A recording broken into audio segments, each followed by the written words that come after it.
ভাই তেল দিয়েন তো 200 টাকার। তেল তেল তো নাই ভাই, যান যান। কি তেল নাই? কি বলেন ভাই, দৌড়ি থেকে আসলাম ভাই, আমার ছাওয়াল রাখেছি বাজারে, আমার ছাওয়াল না গেলে আবার কান্না করবে। তেল নাই, 1 ফোঁটা তেল নাই গাড়িতে, গাড়ি তো আগায় না, দেখেন তেল ছাড়া গাড়ি চলে ভাই। 1 ফোঁটা তেল দেন ভাই, মেশিনে 1 ফোঁটা পরিমাণে তেল নাই, মেশিন বন্ধ হয়ে আছে। যান। বহুদূর থেকে আসলাম জার্নিং করে, দেন ভাই।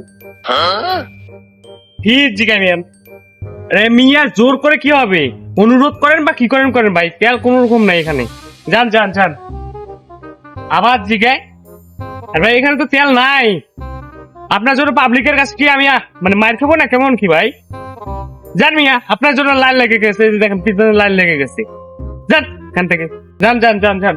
এই মেশিনে দেখেন 1 পরিমাণের মানে তেল নেই, 1 পরিমাণের দেখেন কোনখান তেল নাই। তেল থাকলে তো দিয়ে দিতাম। আমার এখানে লস কি ভাই, এখানে তো আপনাদেরকে না দিতে পারে আমার লস হয়ে যাচ্ছে। আমার তো ওইখানে আমি তেল থেকে কি করবো মেশিনে, আমার দিতে পারলে তো আরো লাভ। যান যান যান যান যান যান, ভালো ভালো বুঝতেছি, যান যান, এখানে থাকি লাভ নেই, যান। ভাই 1 ফোঁটা তেল দেও না রে ভাই, গাড়িটা বাড়ি পর্যন্ত নিয়ে যায়।